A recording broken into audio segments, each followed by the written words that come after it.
Hello, people in the Facebook world. We're live. We are. We're not alive. No, we're quite dead over here. But we're live. Or something. Hey, I've got a script. You do have a script. You should have a script. I put it there. I know you did. But now I can see it. You told me to put it there. I know, but now I can see it. You're welcome. Hello, everyone. Grace and I are a wee bit punchy because we're a wee bit sick. Sick, tired, sickened, tired. Sick and tired. The hot toddies are on the drink menu for tonight. But we're here. Yes. And we're going to talk about New Jersey. We are. That state that's wedged in there between New York and Philadelphia. That New York and Philadelphia is a state. No, cities. Cities. Okay. You said state. I said wedged in there between New York and Philadelphia. Okay. I inserted state in my brain. You did. Got it. No, I was talking about the cities. Okay. This is going to be a fun night, guys. Renowned for terrible traffic, terrible reality TV shows. But really good bagels. That's where we get our bagels from. Okay. Really good bagels. Oh, and don't forget sports teams that would rather affiliate themselves with New York City rather than the actual state of New Jersey. Except for the Devils. We'll give you... You can keep the Devils. Well, the Devils, they own up to it. Yeah. But the Jets, Giants... Yeah. A plethora of other teams that are actually in New Jersey that do not dare announce that they're in New Jersey. Not to mention a airplane location that I never want to go to again. Oh, yeah. God awful airports. Yes. Been One there in once. particular. Been there once. Don't ever want to go back. So anyways. Hi. Now, here we are, ragging on the state that we're going to be talking about this evening. Despite we're from New York. We're allowed to rag on Jersey. They got some good stuff going on. Some good stuff. They got some good shoreline going on. Yeah, they do. Unfortunately, they contaminated it with that reality TV show. Yes. But anyway, let's go to the ghosts. So. Yeah, we got all kinds of spooky stuff. Because we basically just gave you our intro. So yes, we're here. It's post-October. Post-October gunk. I am so sorry that I'm going to probably do this multiple times on tonight's show. She's not sorry. I am. No, she's not. Hey, it's not the foghorn I normally have.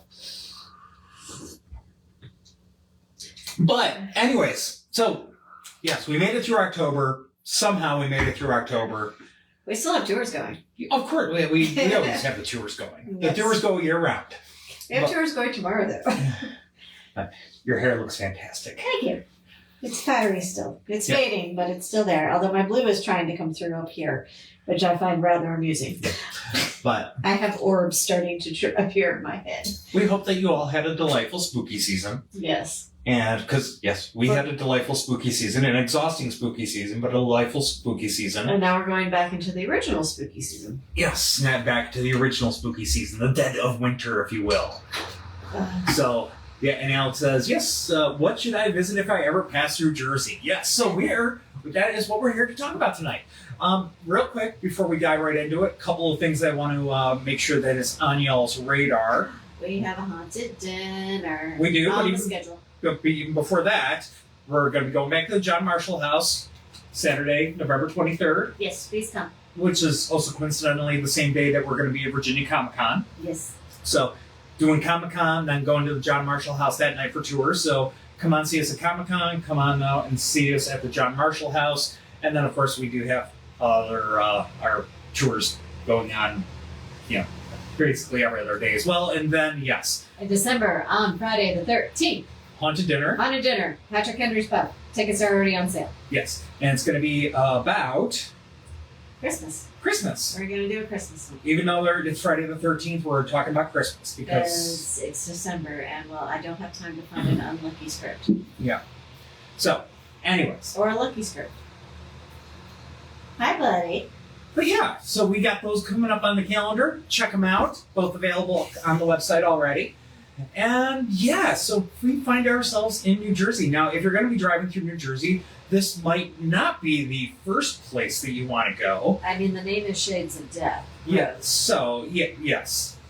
Shades of Death Road. Yes, it's an actual road name. It's not just a nickname. It's actual, they have a whole road sign for it. The sign is so popular that they actually have to grease the pole to prevent people from climbing the pole and stealing the sign. So, yeah. Shades of Death Road. So there are many legends associated with Shades of Death Road, which you might imagine kind of makes sense. It winds along the Jenny Jump State Forest up to Alamoki. One of the more famous street names in New Jersey, this road runs along an old lake bed which occasionally has pillars of mist rising from the top of the water, leading to whispers of spirits. This phenomenon is called the Great Meadows Fog. Some people claim to see the dead walking along the road in the mist. Given the deadly reputation of the road, it is of little wonder that the area has earned a cursed reputation. According to one legend, murder is at the root of the Shades of Death name. One tale relating to murder says that the original inhabitants of the area surrounding Shades of Death were an unruly band of squatters. Often men from this vile gang would get into fights over women, and the squabbles would result in the death of one of the participants. As the reputation of these murderous bandits grew, the area they inhabited was named Shades of Death. When the civilized world encroached and disbanded the bandits, the last remnant of their control over the meadows was restricted to one road that retained the name they made famous. Another murder theory says that the road was originally known as the Shades because of the low-hanging trees which formed a canopy over the length of the street. Legend says that over time, many murders occurred there and many stayed unsolved, causing local residents to add the sinister of death twist to the formerly pleasant Shades name. One more naming theory, this one unrelated to murder. Shades of Death traverses an area long known as the Great Meadows, which was originally a vast area of marshy swampland. Around 1850, an outbreak of malaria-carrying insects was discovered near a cliff face along Shades. As the citizens around Shades came to expect the yearly outbreaks of this terrible disease, they began to anticipate the annual spate of deaths of friends and family members which came along with it. Like any community, their landmarks, in particular this one road, came to reflect the morose attitude they had regarded these epidemics with. Traveling along Shades of Death today, it is still a foreboding place. Whatever the real origins of the name are, something about this tract of land caused its earliest settlers to imbue upon it a name which speaks of death. No matter which legends or facts you choose to believe, it would seem that the road's name was offered up as a warning to those who might travel this dark path. Many have shared their paranormal experiences traveling through this area, a few of which we have picked out for you here. There was a person named Fievel, told of a time they were sitting in their car with a friend at 3 a.m. just off of Shades of Death Road, also by the eerily named Ghost Lake. Yes, there is a Ghost Lake right off of Shades of Death Road. So a road trip for this place if you want to go camping. And of course, this is the kind of place where, kids go and hang out in the middle of the night because that's the cool thing to do. Because it's fun. But anyway, so they noted that the park keepers by Ghost Lake were trying to grow grass just off the side of the parking area, and that they had spread hay over the seed to help it grow.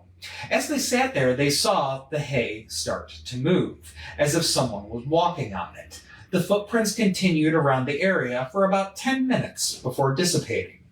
Fievel also told of another time that they were exploring an old abandoned cabin by Ghost Lake with some friends. The windows were broken, the walls were crumbling, and the floor was riddled with holes. In one of the corners of the house was a hallway with a piano built into the wall. All of a sudden, as they were exploring upstairs, the piano sounded like someone banged on it. There was also a crunching sound like glass on the floor was being stepped on. A sound which approached them down the hallway. When a member of the group shined a light on the area and there was nothing there, they took off and did not look back. A few more odd tales come from another local named Amanda. She recalled hearing that there were 12 people buried under the area where Shades of Death Road would be laid. After the road was paved, the graves caused bumps in the road, except instead of encountering 12 bumps, there would only be 11. The owner of the 12th grave is a little boy who is said to have left what should have been his final resting place to look over his family. Amanda also recalled hearing of a man who was driving down Shades of Death Road and looked in his rearview mirror to find a man on horseback in pursuit. Turning briefly to look with his own eyes, there was no man on horseback, but turning back to the mirror, again, the man on the horse was there, at least until he faded from sight. There are many other similar tales from Shades of Death Road, making it one of the spookiest stretches of pavement in the country, let alone New Jersey. But let's get off the road and move along to our next stop. Now, this is one I want to actually go to. We're going to move to Cape May. I actually could have done an entire script on Cape May, just so you all know. There's a lot of interesting places that sound like they're worth visiting there. Yeah, so that's probably going to be a future script. Anyway, we're going to go to Hotel Macomber. This is the southernmost point of New Jersey, and it's a seaside resort town known as Cape May. The hotel looks cheery and quite lovely from the outside, but it carries spooky tales within. It was built in 1916 and has been lovingly maintained over the years. It also, of course, features an award-winning restaurant on site. You don't have to go far for good food in this place. Now, it's a National Historic Landmark, and it was built just 10 years after Henry Ford introduced his most famous Model T. The hotel benefited from the increase in auto traffic that emerged over the decades that followed, and at the time of its grand opening, it was the largest frame structure east of the Mississippi River. Considering how many have come and gone from the hotel over the years, a deep affection that so many have developed for the place, it's a little surprise that several spirits have decided they're going to linger on here in their afterlife. I mean, I can think of a few places we visited I would like to linger at. Amongst them, of course, is the most famous spirit of the one that's referred to as the Trunk Lady. Her name was Irene Wright, and she used to visit the hotel, room 10 specifically, so that's the one you're going to want to book. This was her favorite room, and she is heard dragging along her large steamer trunk behind her. She also loved her perfume and was known for leaving an overwhelming scent in her wake. Miss Wright was a regular at the hotel in the 1940s, always staying in her favorite room, and it seems in death it couldn't stop her from returning. Visitors have reported hearing that dragging trunk down the hallway, banging on doorways, even rocking in rocking chairs, particularly during the summer months. Even more attached to the hotel than the visitors were the owners, who all took turns over the decades making sure that this hotel met its patrons' expectations. Sarah Davies was the original owner, having been there at the beginning when the Hotel Macomber, then called the New Stockton Villa, was built. Unfortunately, Sarah had a difficult life, losing her young daughter, Canal, to the encephalitis in the 1920s. Her grief never subsided, and she took her own life while still at the hotel in 1934. However, her love for the business remains, and she's known to make her presence felt in subtle ways. She turns on some cheery music, or she takes the clothes out of the closet to press them. Her intentions seem to be good. She wants the guests to feel at home, after all. Now, when you visit a vacation spot, you hope your hosts and employees who enjoy contributing to your pleasant stay. They certainly are the type of people who will work at the hotel today, but it wasn't always the case. During the Great Depression, a poor woman used to work there as a waitress. Those were hard times, and we might forgive her for stealing the occasional piece of meat or sly potato. But luck wasn't on her side. One morning after a staff member found that she had choked to death on a chicken bone, apparently from the meat she had stolen. The waitress was understandably displeased at her fate and has also remained at the hotel to make her displeasure known. She flickers the chandelier in the dining room now and then, she moves the silverware and glassware about, and she's been seen floating through the kitchen in a ragged dress. When she feels particularly disgruntled, she's even known to push a person into the walk-in refrigerator in the back. Reports of other ghosts haunting the hotel are numerous, and there are stories about Sarah's daughter, Canal, perhaps with some of her playmates, mates still returning to the only place she ever felt at home in her short life. Sounds of children talking and laughing may be heard, particularly in the warm summer months in the hotel lobby. The spirit of a friendly farmer may be seen when you first enter the hotel. He's known to enjoy greeting visitors. You may hope that everyone is enjoying themselves during their stay. But don't be surprised if you hear a couple arguing in the hallway, only to open the door and find nobody's there. It seems at least one couple still has difficulty getting along while on vacation. Shame for them. Yes. I mean, you're on vacation at the beach in a beautiful hotel. Yeah. You would think that at least you could go and have some happy memories want to go and echo through the ages.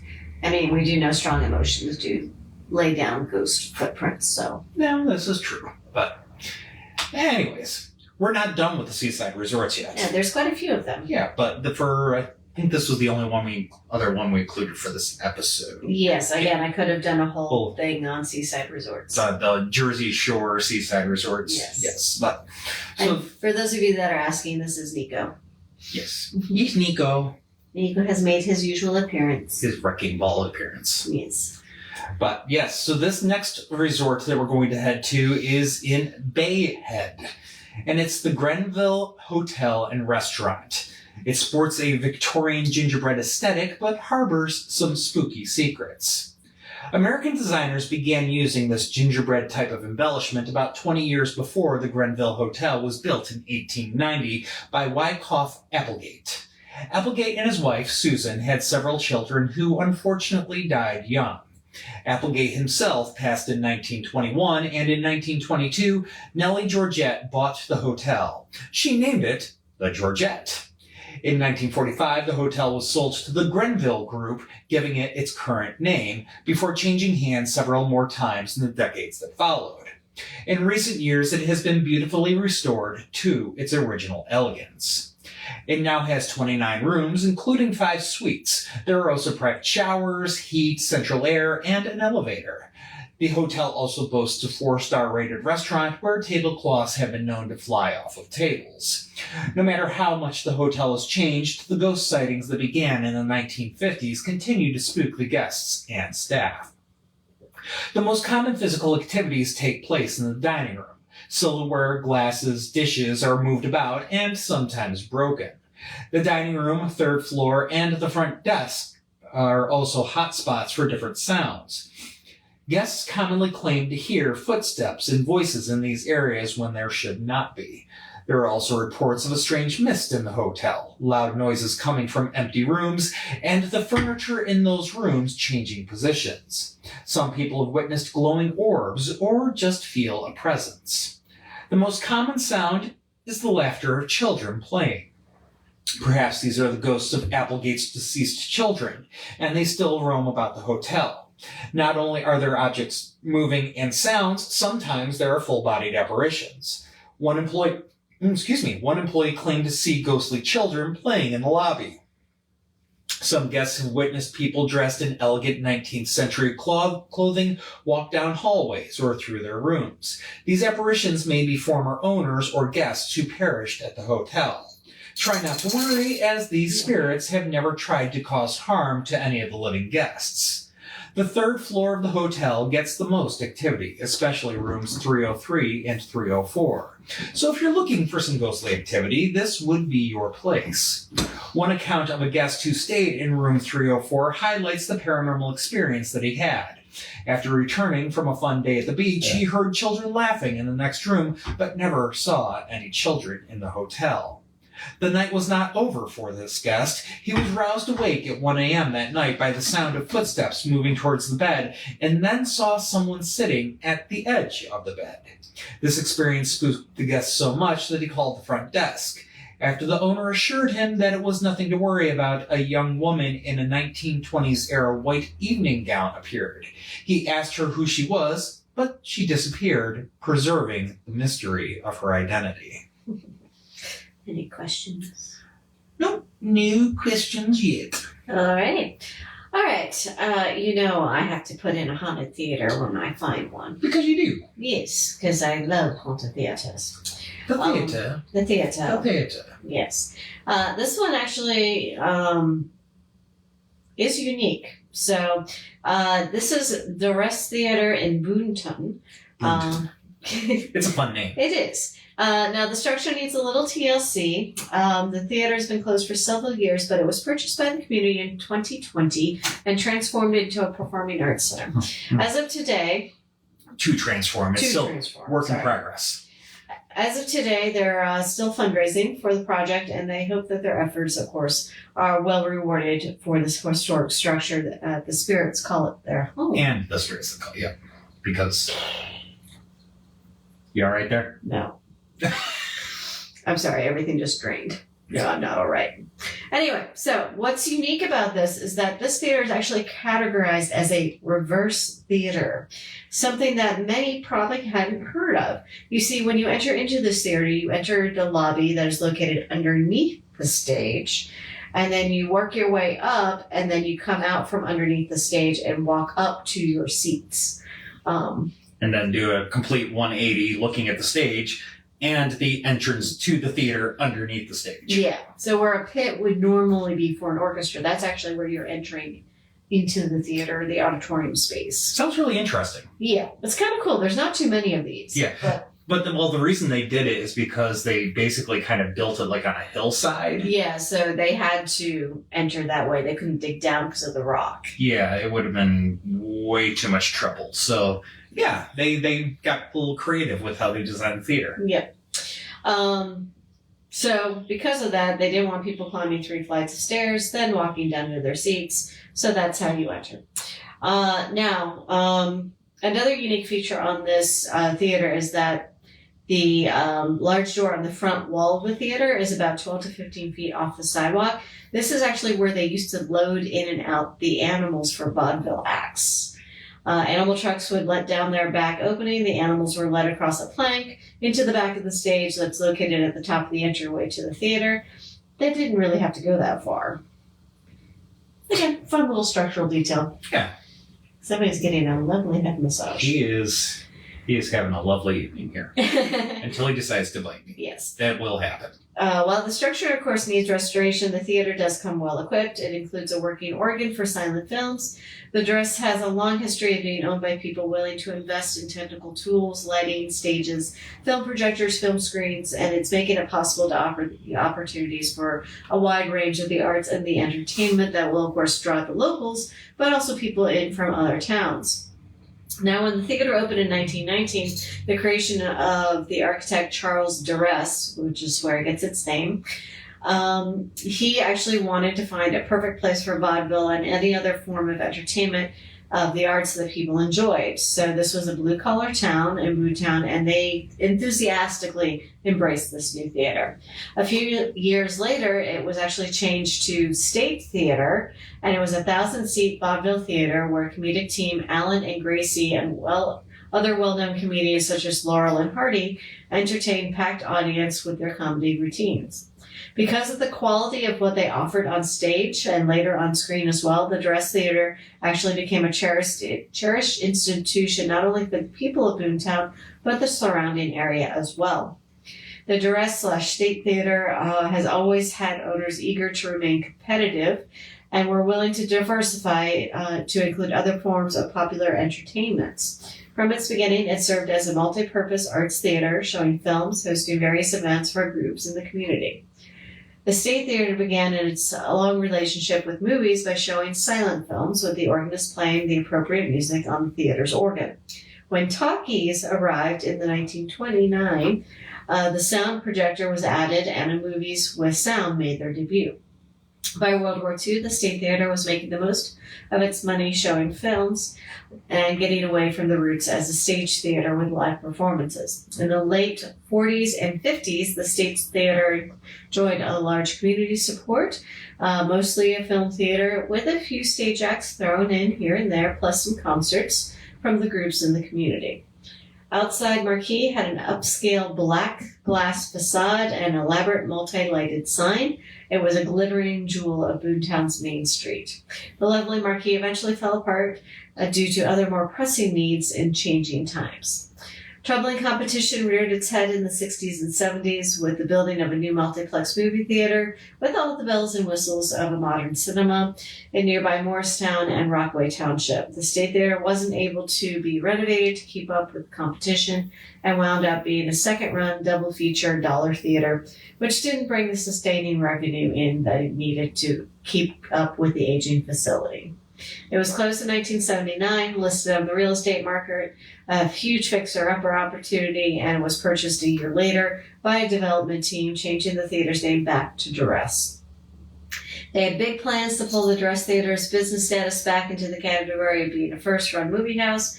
While they screamed big blockbusters, people still wanted to see first-run films in the newer mall theaters. So, back to the drawing board. They decided to go back to the original roots and build towards becoming a local performing arts center, adding more opportunities for community members and to grow their own abilities and once again provide the live performances people would enjoy.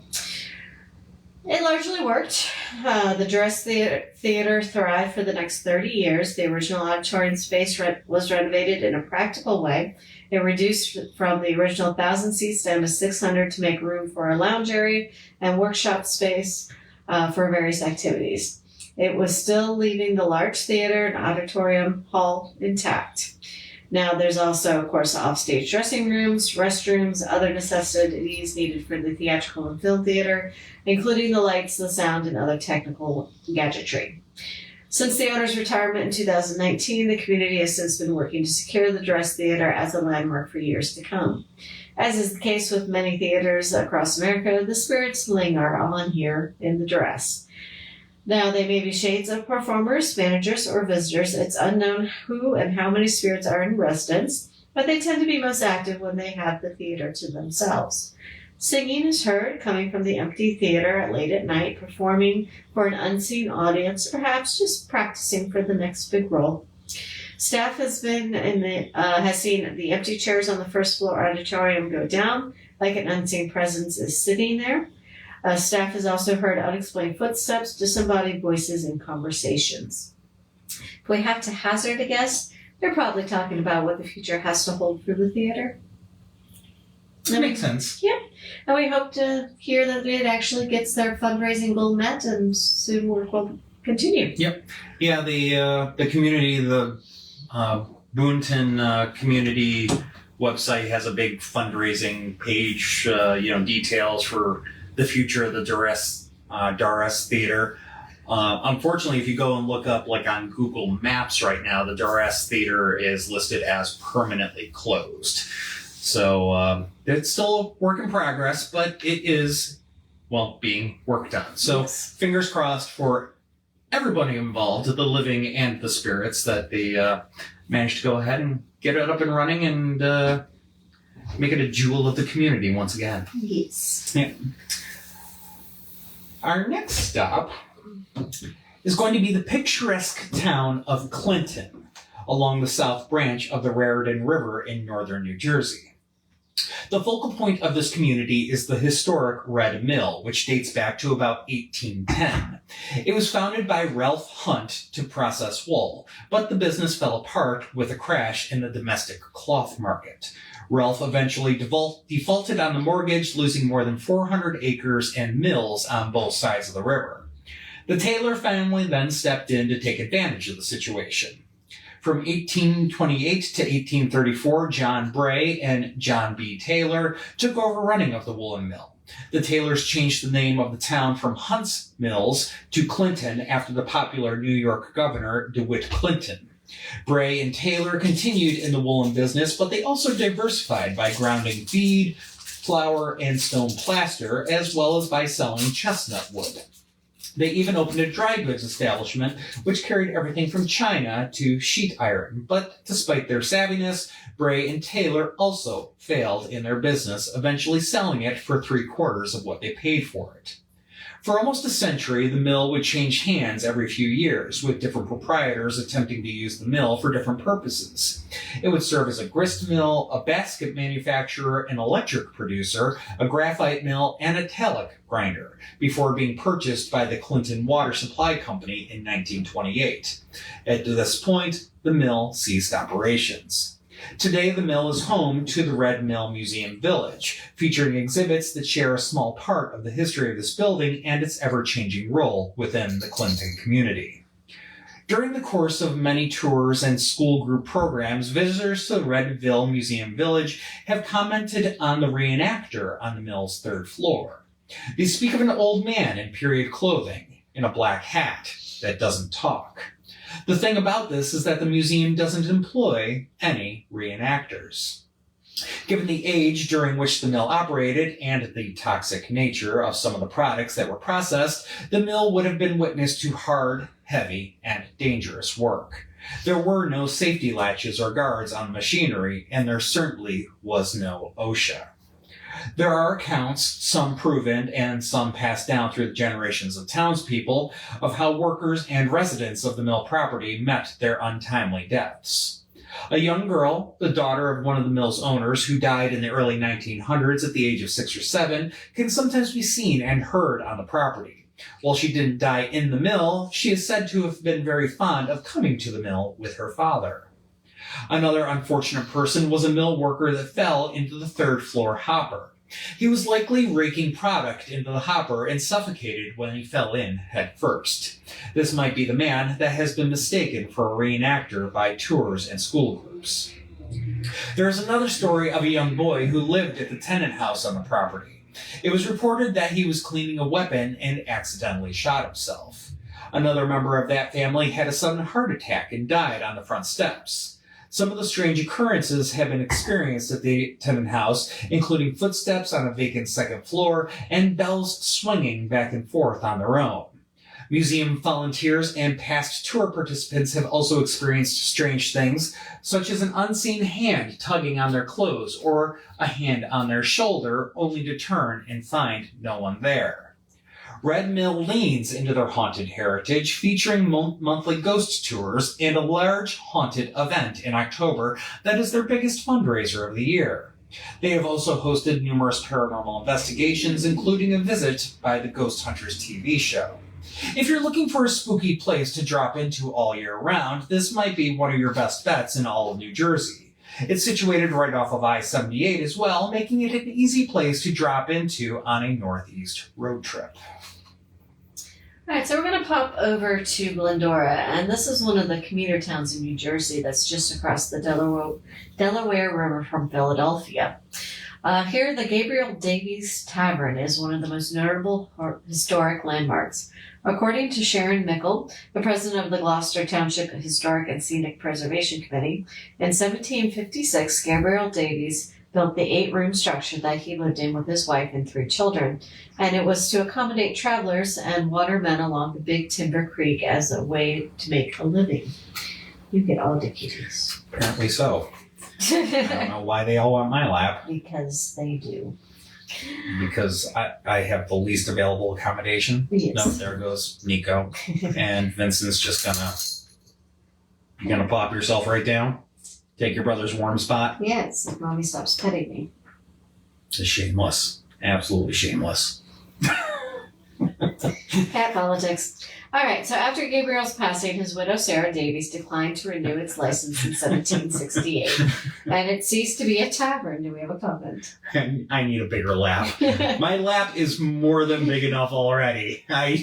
You're working on reducing it. But no lap is ever big enough for a cat, especially when all 3 of them want to be on him.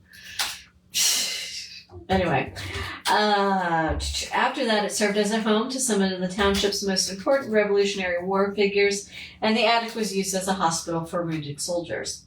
The last person to live in the house, as it was William Shuck, who purchased the home from Joseph Jaggard in 1933. Shuck came across the property after he fell in love with the area while farming for his brother.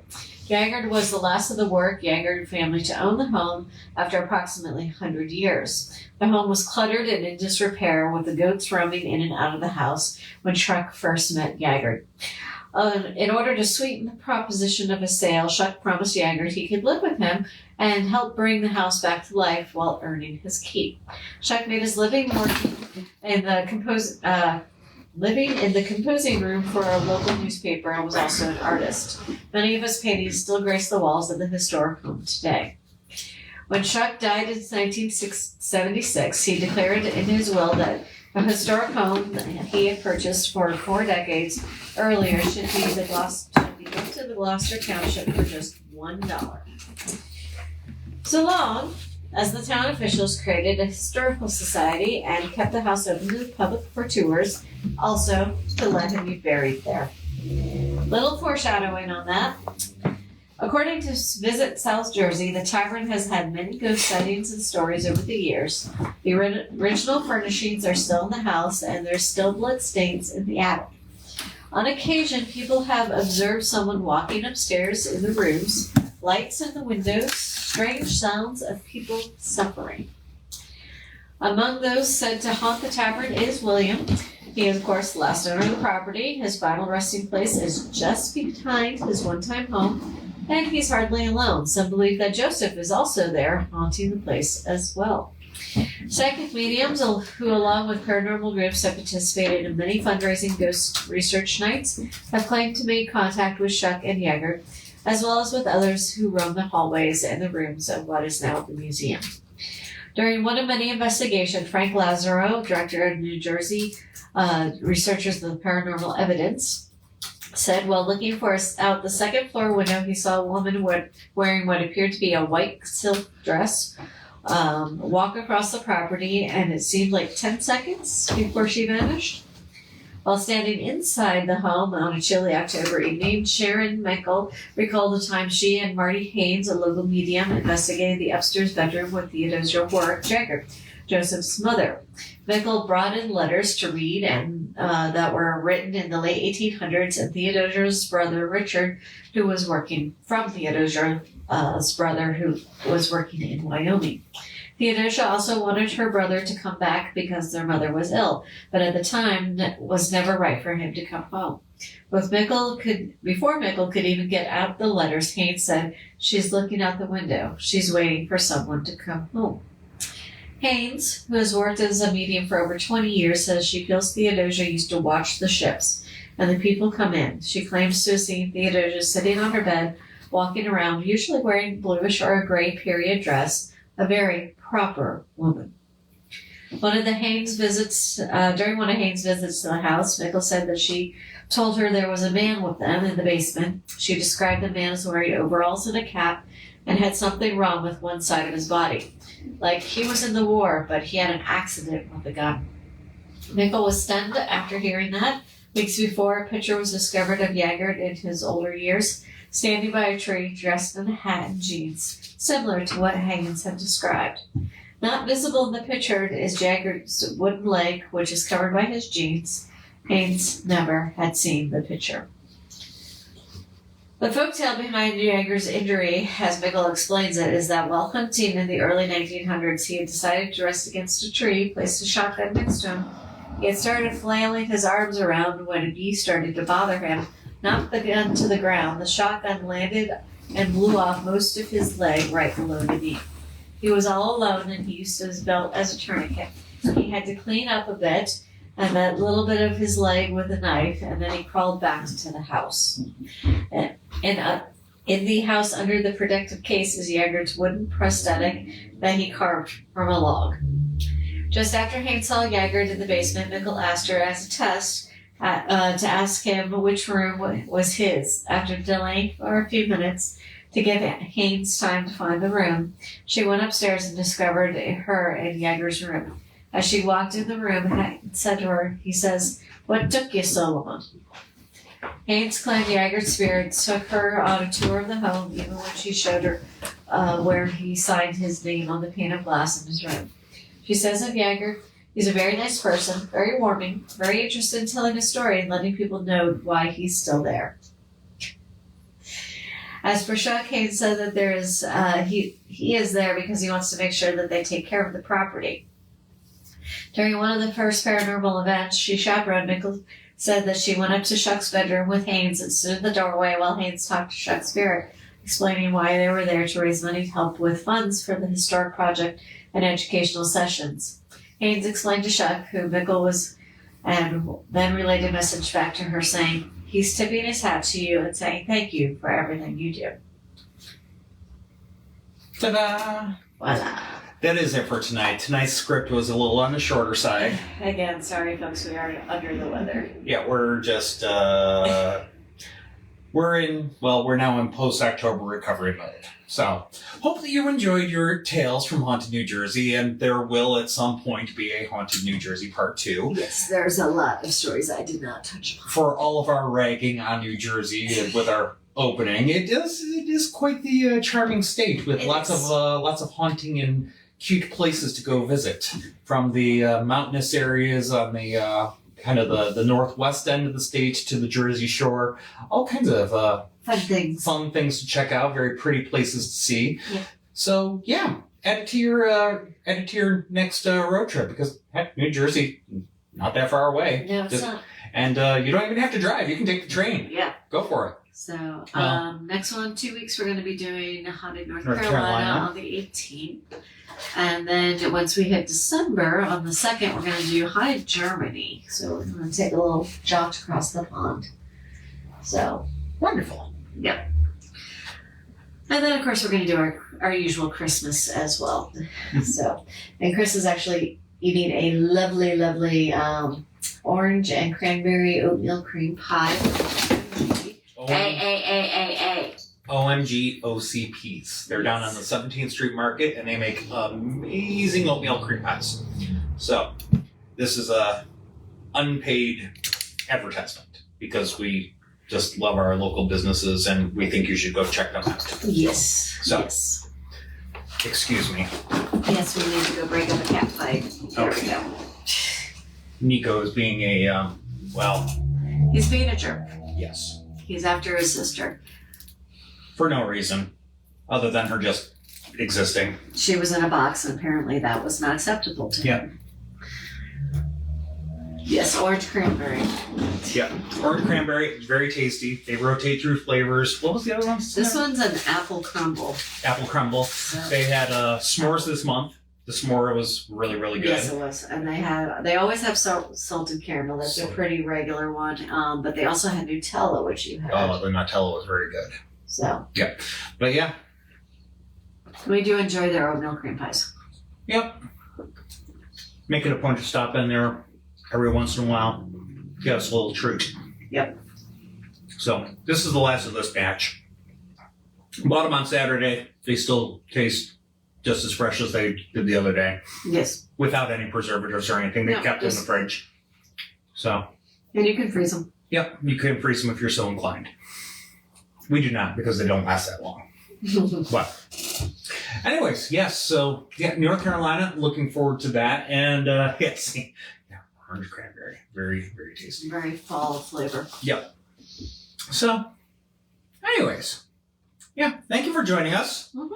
Hope that you enjoyed these stories.